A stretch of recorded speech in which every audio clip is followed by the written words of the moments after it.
제10장.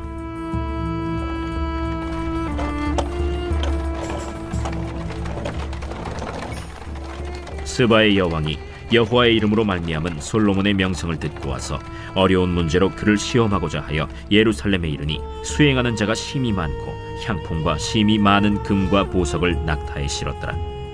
그가 솔로몬에게 나와 자기 마음에 있는 것을 다 말하매 솔로몬이 그가 묻는 말에 다 대답하였으니 왕이 알지 못하여 대답하지 못한 것이 하나도 없었더라.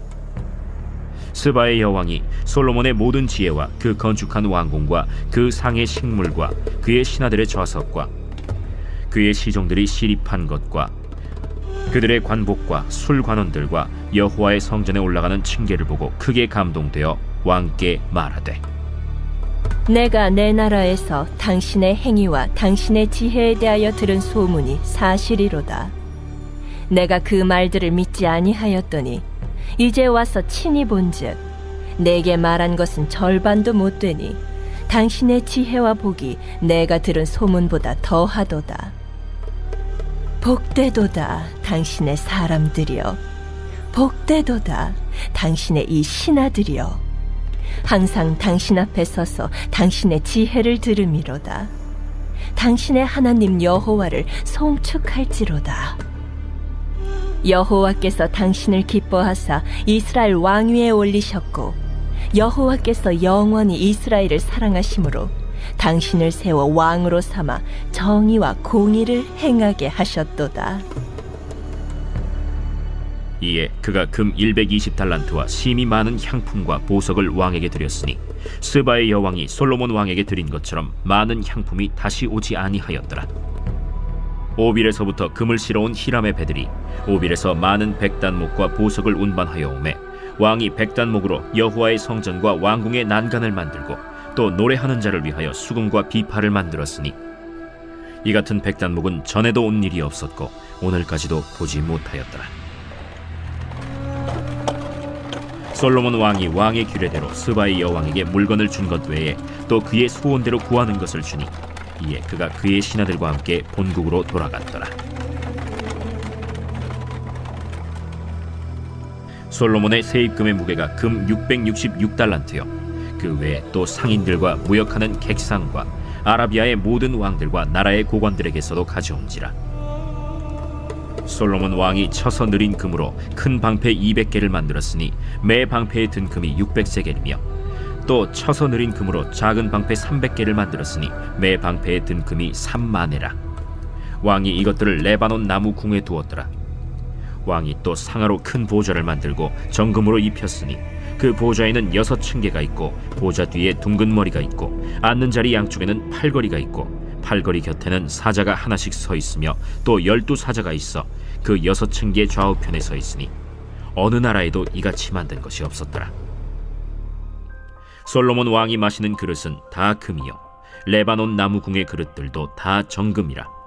은기물이 없으니 솔로몬의 시대에 은을 귀히 여기지 아니함은 왕이 바다에 다시스 배들을 두어 히람의 배와 함께 있게 하고 그 다시스 배로 3년에 한 번씩 금과 은과 상아와 원숭이와 공작을 실어왔습니다. 솔로몬 왕의 재산과 지혜가 세상의 그 어느 왕보다 큰지라. 온 세상 사람들이 다 하나님께서 솔로몬의 마음에 주신 지혜를 들으며 그의 얼굴을 보기 원하여 그들이 각기 예물을 가지고 왔으니 곧 은그릇과 금그릇과 의복과 갑옷과 향품과 말과 노새라 해마다 그리하였더라. 솔로몬이 병거와 마병을 모으매 병거가 1400대요 마병이 12,000명이라. 병거 성에도 두고 예루살렘 왕에게도 두었으며 왕이 예루살렘에서 은을 돌같이 흔하게 하고 백향목을 평지에 뽕나무같이 많게 하였더라.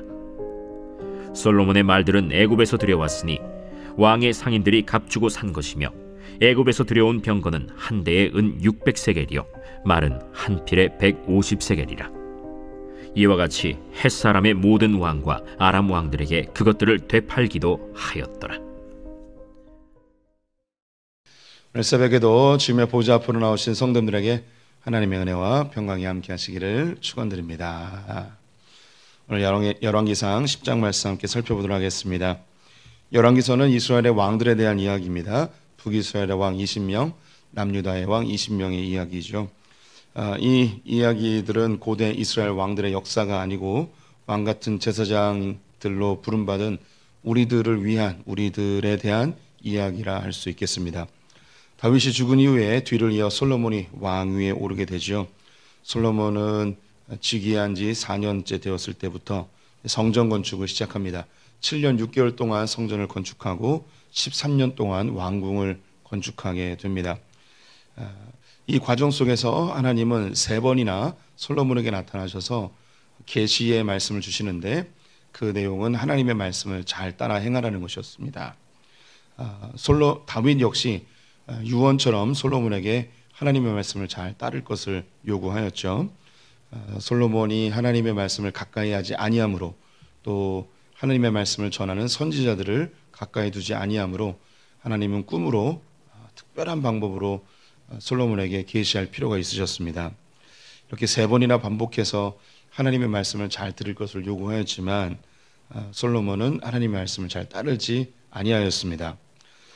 그런 과정 속에서 솔로몬이 집중했던 것은 뭐냐면 거대 건축 사업을 계속 진행한 것이었죠. 왕궁을, 그리고 성전을, 그 외에 여러 국고성들을, 여러 건축 사업들을 지속해 나가면서 백성들의 마음속에는 솔로몬에 대한 반감이 계속 늘어나고 있었습니다. 결과적으로 솔로몬이 죽은 이후에 이스라엘은 북이스라엘과 남유다로 나뉘어지게 되었죠. 솔로몬 때에 하나님이 약속하신 모든 땅을 다 정복하였는데 이 정복의 과정 속에서 가나안 사람들 다 몰아냈어야 되는데 가나안 사람들을 몰아내지 않고 그들을 노비로 활용하는 일이 있었죠. 상대적으로 이제 이스라엘 사람들은 군사력으로 활용하게 됩니다. 노동력이 많아지고 군사력이 더 강해지는 상황이 된 것이죠. 그 가운데 한 가지 사건을 또 성경에서 언급하고 있는데요. 왕궁을 짓는데, 또 성전을 짓는데 백향목을 지원해줬던 그 두로 왕이었던 히람에게 그가 은혜로 갚지 않고 쓸모없는 땅을 내어주며 그가 은혜를 기억하지 못하는 이 모습을 성경에서 우리에게 주목하게 합니다. 이런 과정 속에서도 예배는 열심히 드렸습니다. 국가는 안정되어지고 무역은 확장되고 또 군사력은 더 강해지고 모든 것이 다 완벽해 보이는 상황입니다. 그런데 성경은 우리에게 솔로몬에게 한 가지 부족한 것이 있었는데 하나님의 말씀을 가까이 하지 아니함을 계속 지적하고 있죠. 오늘 읽은 10장에서는 그의 외교적인 모습, 또 그의 무역의 모습을 상당히 강조하며 보여주고 있습니다. 오늘 본문에는 스바의 여왕, 혹은 시바의 여왕이라고 하죠. 스바의 여왕이 등장을 합니다. 이 스바는 정확히 어디인지는 지목할 수는 없지만 대부분의 학자들이 에디오피아라고 생각을 하고, 에디오피아 사람들은 지금까지도 스바의 여왕을 자신들의 조상이라고 생각을 합니다. 근데 이 스바는 에디오피아 지역만을 의미하는 건 아니고 아라비아 반도 서남 쪽, 지금의 이제 오만이나 예멘 이쪽까지도 다 스바 제국으로 보고 있습니다. 그래서 에디오피아를 포함하여 아라비아 남쪽 지역까지도 다 스바 지역으로 보는 것이죠. 이 솔로몬과 스바의 여왕은 만날 수밖에 없는 그런 관계라고 하겠습니다. 오늘 본문에도 나오는데 이 솔로몬이 큰 재산을 얻을 수 있었던 중요한 이유가 무역이었습니다. 남쪽으로 에시온 게벨이라는 항구가 있었는데요. 여기서 이제 아라비아 반도로 이제 배가 운행이 되겠죠. 그리고 이제 페니키아 두로 왕 히람이 차지하고 있었던 이 페니키아 지역에 솔로몬의 배를 함께 두었습니다. 그래서 이 솔로몬의 배들이 지중해로 무역을 하게 되는 거죠. 이제 그림이 나오죠. 이제 아프리카, 아라비아, 이제 뒤에 보면 원숭이나 공작까지도 데리고 오는데 이 원숭이와 공작은 인도에 있던 동물입니다. 그래서 솔로몬의 무역선이 인도까지 갔음을 짐작할 수 있는 거죠.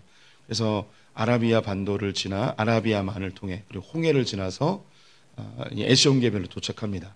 그럼 육로를 통해서 페니키아, 지금의 레바논으로 옮기게 되죠. 그리고 이 옮겨진 것을 이 두로에 있는 항구에서 지중해 연안으로 이제 옮겨가게 됩니다.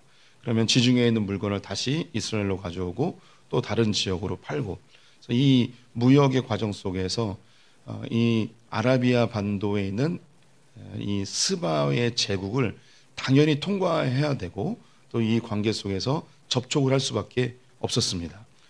이 스바의 여왕은 이 무역을 잘 하고 있는, 또 당시 아주 큰 강대국으로 무시할 수 없는 이스라엘의 솔로몬에 대해서 당연히 관심을 갖게 될 것이고, 그의 소문을 들어보니 단지 무역을 잘하는 것뿐만 아니라 지혜롭고 여러 가지 다방면에 훌륭한 사람이라는 것을 듣게 되었습니다. 그래서 당연히 이 솔로몬을 만나고 싶은 욕구가 들었겠죠. 그래서 만나러 오게 되었습니다. 많은 이 선물들을 가지고 솔로몬을 만나러 왔는데, 그가 보았던 이 성전의 모습, 왕궁의 모습, 그리고 솔로몬의 보좌의 모습들을 보면서 너무 깜짝 놀랐죠. 그리고 자기가 평상시에 궁금해했고 또 의문이 갔던 많은 문제들을 가지고 와서 솔로몬과 대화하면서 너무 놀라운 거예요. 어떻게 이런 지혜를 얻을 수 있었냐고 감탄을 하게 됩니다. 그러면서 그 눈앞에 보이는 신하들에게 당신들은 복되도다고 이런 훌륭한 임금을 두고 언제든지 궁금한 것을 물어볼 수 있는 이런 혜택을 받으니 당신들은 참 복되다라고 이야기하며 솔로몬을 아주 높여주게 됩니다. 이 이후로 이 스바 제국과 이 이스라엘은 좋은 관계 속에서 무역을 하게 됩니다. 그래서 이 예멘이나 혹은 이 오만 쪽에 있는 금들, 여러 가지 광물들을 가져오고 또 이 백단목이라는 것을 가지고 왔다고 이야기합니다. 이 백단목은 주단나무라고 하는데요, 우리로 이야기하면 오동나무입니다. 그래서 이 백단목으로 왕궁의 난간을 만들고 또 수금과 비판을 만든다고 합니다. 우리나라도 오동나무로 이제 거문고 만들고 그러죠.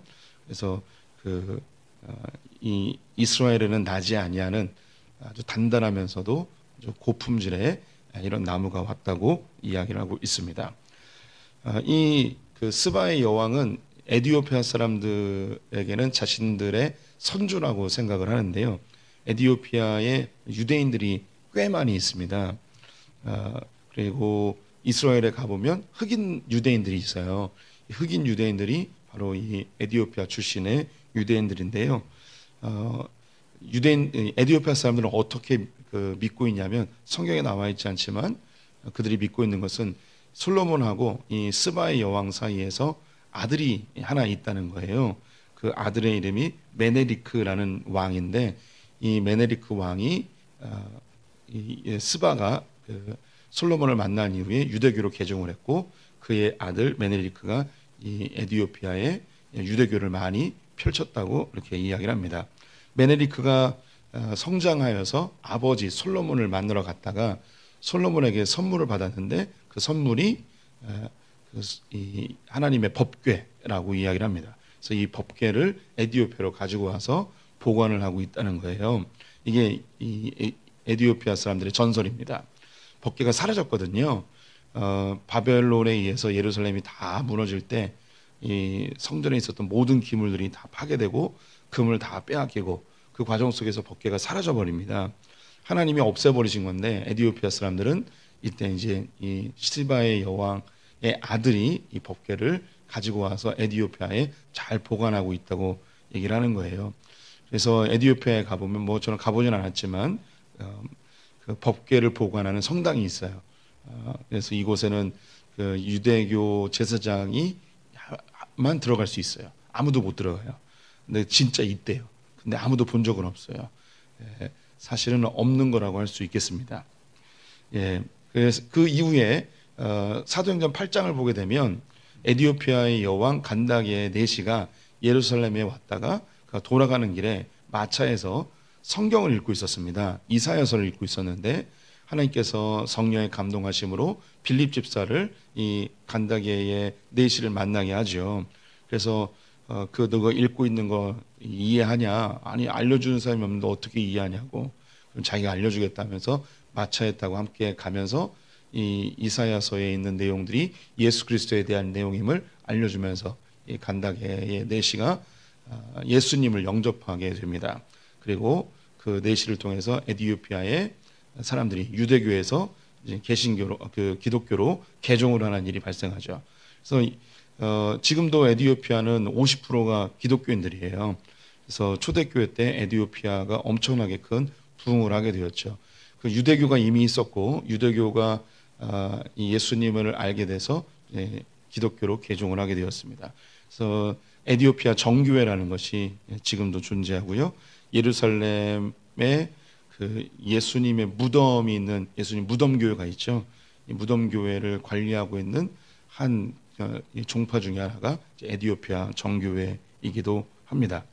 근데 이 이야기가 기독교 그리고 에티오피아 사람들에게만 관심을 갖는 게 아니고 이슬람 사람들도 이 본문에 관심을 갖고 있습니다. 이슬람 사람들은 이 본문을 어떻게 해석을 하냐면 이 스바의 여왕이 알라를 섬기는 사람이라고 생각을 해요. 아라비아 반도에 있었으니까.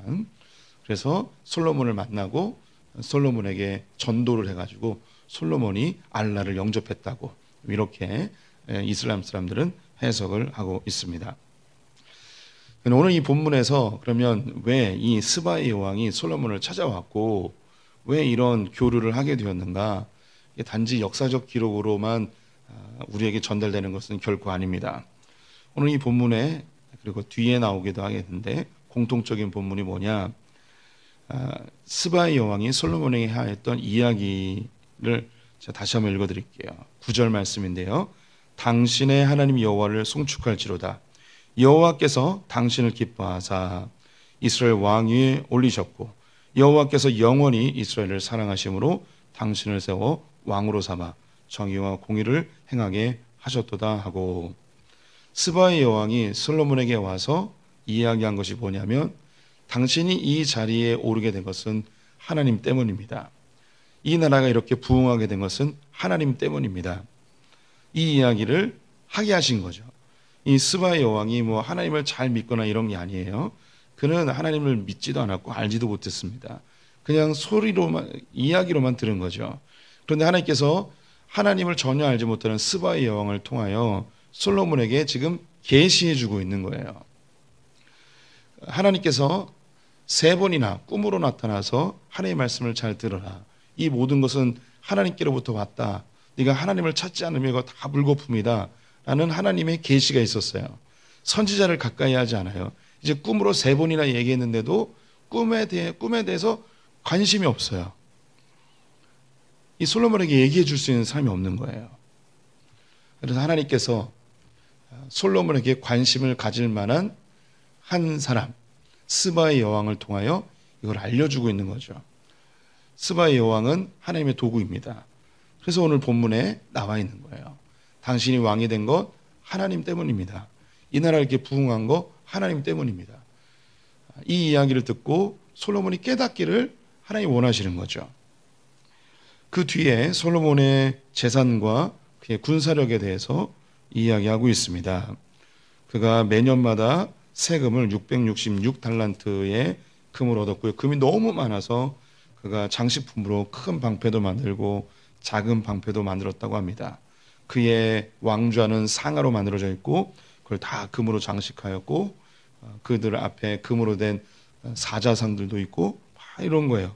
그리고 무역도 열심히 하고 금이 너무 많아서 은은 그 당시에 뭐 취급도 안 했다고 뭐 이야기를 하고 있습니다. 그리고 전 세계 사람들이 솔로몬을 만나고자 다 왔는데 이 전 세계 사람들이 솔로몬에게 와서 하는 이야기 24절 말씀입니다. 23절 24절 제가 읽겠습니다. 솔로몬 왕의 재산과 지혜가 세상의 그 어느 왕보다 큰지라 온 세상 사람들이 다 하나님께서 솔로몬의 마음에 주신 지혜를 들으며 그 얼굴을 보기 원하여 라고 되어 있습니다. 세상에 있는 사람들, 솔로몬을 만나기 위해 오는 모든 사람들이 동일하게 하는 이야기가 뭐냐면 당신의 이 지혜는 하나님께서 주신 겁니다. 사람으로는 이런 지혜를 얻을 수 없습니다. 하나님이 주신 겁니다. 라고 끊임없이 얘기해 주는 거죠. 그런데 안타까운 것은 솔로몬은 점점 더 하나님과 멀어지고 그 마음이 하나님께서 떠나버리게 됩니다. 하나님은 계속해서 솔로몬에게 이 왕궁이 그리고 네가 왕위에 오른 것이 이 이스라엘의 부요함이 어떻게 된 것인지 아니?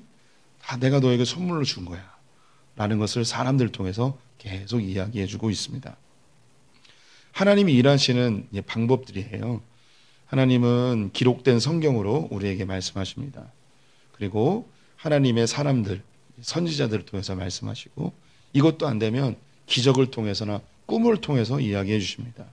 이것도 안 되면 세상 사람들을 통해서 이야기해 주시죠. 이 하나님 일하시는 방법이에요. 이제 한국 교회 역시 이제 우리는 왕 같은 제사장으로 부름을 받았죠. 우리가 하나님의 말씀을 들어야 되는데 먼저는 기록된 성경으로 하나님의 말씀을 가까이 해야 됩니다. 이 하나님의 말씀을 가까이 하지 않으면 우리가 겨우 하나님의 말씀을 듣는 것이 일주일에 한 번 교회에 와서 설교 말씀을 통해서 하나님의 말씀을 듣게 되죠. 이래도 우리가 하나님께 가까이 가지 않으면 하나님께서 강제적인 방법으로 우리에게 하나님을 가까이 하도록 하시죠. 기적이나 꿈이나 여러 환경들을 통해서 일합니다. 이것이 고난이 될 때도 있고 사고가 될 때도 있고 질병이 될 때도 있고 때로는 엄청난 기적과 같은 축복을 통해서도 하나님이 살아계시는구나, 하나님 날 부르시는구나 라는 것을 알게 하십니다. 그럼에도 불구하고 하나님께 안 나오면 하나님을 모르는 사람들을 통해서 이야기합니다. 한국 교회가 어디로 가야 될지 참 신기한 게 우리가 성경을 통해서 찾지 못하고 또 하나님의 사람들을 통해서 그 메시지를 듣지 못하자 하나님은 어떤 방법을 통해서 말씀하시는가? 세상을 통해서 말합니다. 세상의 언론들, 세상의 사람들의 비난들 이런 걸 통해서 교회는 이렇게 해야 됩니다. 교회는 이런 방향으로 가야 됩니다. 교회가 정신 차려야 됩니다. 이렇게 이야기하는 거죠. 하나님께서 한국교회를 부흥시켰다면 교회가 교회로서의 제대로 된 역할을 해야 됩니다. 라고 교회가 이야기하는 게 아니라 세상이 교회에게 이야기를 하죠. 지금 솔로몬이 그런 상황인 거예요. 하나님의 말씀을 듣지 않고 선지자들의 이야기를 듣지 않고 꿈으로 이야기해도 듣지 않자 세상 사람들을 통해서 이야기해 주는 거죠. 당신이 이렇게 훌륭한 왕이 된 건 하나님이 하신 겁니다. 이렇게 이스라엘이 부흥한 거 하나님이 하신 겁니다. 세상 사람들을 통해서 이야기를 듣고 있습니다. 한국 교회는 계속해서 부정적인 시선을 받고 있고 점점 그 힘이 약해져 가고 있습니다. 교회가 세상을 향해서 선포하는 것이 아니라 세상이 교회를 향해서 똑바로 하라고 이야기하는 그런 상황이 되어버렸죠. 우리가 세상 사람들이 하는 이야기에 주눅들거나 너무 지나치게 관심을 가질 필요는 없지만 분명한 것은 교회가 무엇인가 문제가 있다는 것은 분명합니다. 하나님 안에서 우리가 제대로 서지 못했다는 그런 교훈으로 받아들여야겠죠. 왜 이렇게 교회를 공격하냐? 교회가 뭘 그렇게 잘못했냐? 라고 우리가 방어적으로 자세를 취하기보다는 하나님께서 이 세상 사람들을 통해서라도 우리가 무엇인가 이야기하고 싶으신 것이 있다는 것을 귀담아 들어야 되겠죠. 우리 성도님들의 개인의 삶에서도 마찬가지입니다. 우리 주변에 있는 우리 지체들, 우리 부모님들, 우리의 배우자들, 주변 사람들이 나에게 하는 이야기들 귀 기울여 들을 필요가 있습니다. 누군가 나의 삶에 대해서, 나의 신앙의 태도에 대해서 무슨 비난적인 이야기를 할 때가 있어요. 그러면 우리 먼저 방어적인 모습을 보이겠죠. 정상적인 우리의 아주 자연스러운 모습일 수 있습니다. 하지만 이 먼저 나타나는 방어적인 그 모습 그 뒤에 우리는 다시 한번 깊이 고민해 봐야 됩니다. 하나님께서 왜 이런 이야기를 나에게 듣게 하셨는가? 하나님께서 왜 나에게 이런 상황에 놓이게 하셨는가? 하나님이 나에게 주시고자 하는 메시지는 무엇인가? 살펴보아야 합니다. 우리 성도님들, 이건 굉장히 신앙생활에서 중요한 이야기예요. 하나님이 왜 이런 이야기를 내게 듣게 하셨는가? 하나님이 왜 나에게 이런 것을 보게 하셨는가? 하나님의 관점으로 나에게 주님이 주시는 메시지를 잘 살펴보아야 합니다. 예전에 우리 교회 청년부 중에 한 명이 인하대학교 다니던 청년이었는데 아주 가깝게 이 기숙사에서 지냈던 그 친구가 있었어요. 이 친구가 자기가 성경 공부하고 있는데 같이 한번 가보면 어떻겠냐고 그래서 따라갔어요. 몇 번 따라갔습니다. 따라갔는데 한 3번, 4번째 됐을 때 뭔가 이상한 거예요. 그래서 저에게 찾아왔어요. 그래서 뭔가 좀 이상하다고 들어보니까 신천지였어요. 그래서 이 친구가 거의 6개월 동안 너무 잘해주면서 자기에게 친절하게 대했는데 알고 보니까 신천지인 거죠. 그래서 자칫 잘못하면 신천지로 넘어갈 뻔한 거예요. 그래서 제가 뭐라고 이야기했는가? 하나님이 너에게 왜 이런 일을 허용하셨는지를 생각해 봐야 된다. 네가 하나님의 말씀 앞에서 그래 올바로 서 있는지 자기를 점검할 수 있는 하나님 기회를 주신 것이다. 라고 이야기해 준 적이 있습니다. 지금도 우리 교회 결혼해서 잘 다니고 있습니다. 우리의 삶 속에 어떤 사건이 일어났을 때 또 외부로부터 어떤 자극이 왔을 때 우리 성도님들이 하나님이 이것을 왜 나에게 허용하셨는가? 이 아픔으로 올 때도 있어요. 좋은 일도 있을 수 있지만 좋은 것은 하나님의 은혜입니다라고 받아들이기 쉽겠지만 나에게 아픔으로 왔을 때 잘 살펴보셔야 됩니다. 하나님이 왜 이렇게 나에게 허용하셨는가? 나에게 주는 메시지는 무엇인가?